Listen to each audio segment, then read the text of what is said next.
शशाङ्खचक्रं सकरीटकुण्डलं सपीतवस्त्रं सरसीरुहेक्षणं सहारवक्षस्थलकौस्तुभश्रियं नमामि विष्णु शिरसा चतुर्भुजं। नमस्कार प्रिय बंधु, आप सभी का हमारे YouTube चैनल में बहुत बहुत स्वागत है। आज के इस वीडियो में आप श्रवण करेंगे ज्येष्ठ माह के शुक्ल पक्ष की निर्जला एकादशी व्रत की कथा। निर्जला एकादशी को भीमसेनी एकादशी, पांडव एकादशी के नाम से भी जाना जाता है। निर्जला एकादशी का व्रत सभी पापों को नष्ट करके पुण्य प्रदान करने वाला है और निर्जला एकादशी का व्रत यदि कोई भक्त निर्जल रहकर करता है उसे साल भर की 24 एकादशियों के व्रत के समान पुण्य फल प्राप्त हो जाता है, केवल निर्जला एकादशी का व्रत करने मात्र से। आइए श्रवण करते हैं निर्जला एकादशी व्रत की कथा। एक बार प्रेम से कहिए, बोलिए विष्णु भगवान की जय, एकादशी माता की जय। बंधुओं, वायुपुत्र भीम को छोड़कर चारों पांडव, माता कुंती और द्रौपदी ये सभी एकादशी का उपवास रखते थे। वे भीम को भी एकादशी का व्रत करने के लिए कहते थे, पर भीम उनकी बात नहीं मानता था और एकादशी को भी सदा की भांति भोजन कर लेता था। परिवार के अन्य जनों को यह बात अच्छी नहीं लगती थी। एक बार भीम ने यह बात व्यास जी से कही। वह बोले, पितामह, भ्राता युधिष्ठिर, माता कुंती, द्रौपदी, अर्जुन, नकुल और सहदेव ये सभी एकादशी का व्रत रखते हैं और ये सब मुझसे भी एकादशी को अन्न ना खाने के लिए कहते हैं। मैं इनसे सच्ची बात कहता हूँ।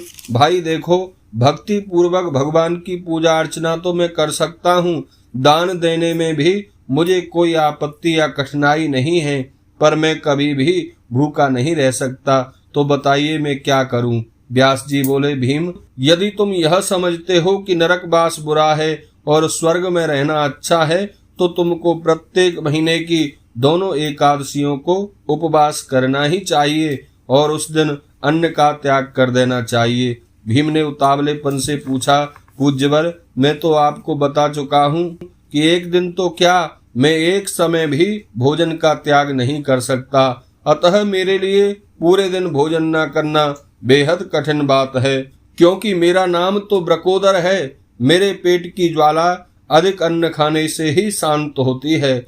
हाँ, पूरे वर्ष में एक दिन तो मैं प्रयत्न पूर्वक व्रत कर सकता हूँ।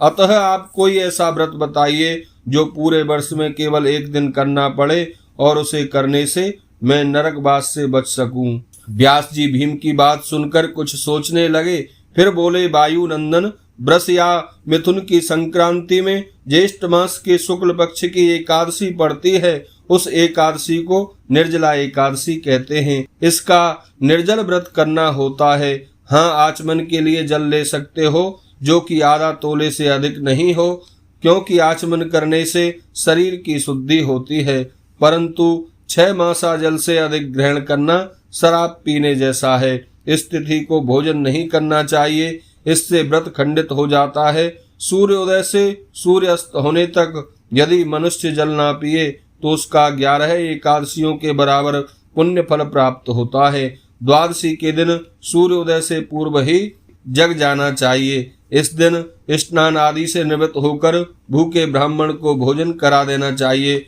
ब्राह्मण को भोजन कराने के बाद स्वयं भोजन कर लें। व्यास जी ने अपने कथन की पुष्टि के लिए कहा, वत्स भीमसेन, मुझसे यह भगवान ने कहा था कि निर्जला एकादशी के व्रत का पुण्य सभी तीर्थों को कर लेने और बहुत सा दान देने के बराबर होता है।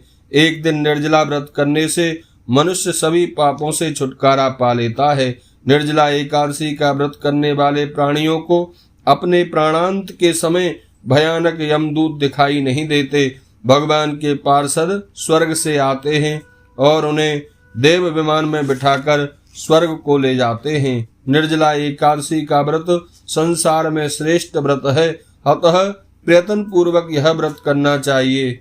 निर्जला एकादशी के व्रत में 12 अक्षर मंत्र ओम नमो भगवते वासुदेवाय का जप और गोदान करें तो अधिक उत्तम है। निर्जल व्रत करने से पहले भगवान की पूजा करके उनसे विनय करनी चाहिए। भगवान, आज मैं निर्जला एकादशी का व्रत कर रहा हूँ, अतः आज भोजन नहीं करूंगा, अगले दिन ही भोजन करूंगा। इस व्रत को मैं श्रद्धा के साथ करूंगा, अतः आपसे प्रार्थना है कि मेरे सब पापों को नष्ट कर दें।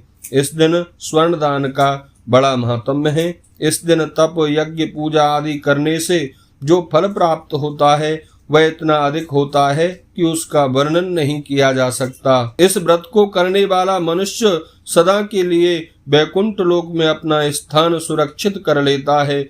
जो मनुष्य एकादशी को अन्न का सेवन करते हैं वे चांडाल के समान हैं और वे अंत में नरकगामी होते हैं। इस व्रत में इतनी शक्ति है कि इसे करने पर ब्रह्महत्या करने वाले, शराब पीने वाले, चोरी करने वाले, गुरु से बैर रखने वाले, झूठ बोलने वाले भी स्वर्ग को चले जाते हैं। व्यास जी ने आगे कहा, कुंती नंदन, जो पुरुष या स्त्री श्रद्धा के साथ इस व्रत को करते हैं उनके कुछ कर्तव्य हैं। वे इस प्रकार हैं। सबसे पहले भगवान की पूजा करें, इसके बाद गोदान करें, ब्राह्मणों को मिष्टान और दक्षिणा दें, अन्न, वस्त्र, छाता, जूता आदि दान में दें। जो मनुष्य एकादशी के महात्म्य को प्रेम पूर्वक पढ़ते या सुनते हैं वे अवश्य ही स्वर्ग को जाते हैं। निर्जला एकादशी के व्रत को भीम एकादशी, पांडव एकादशी आदि नामों से भी जाना जाता है।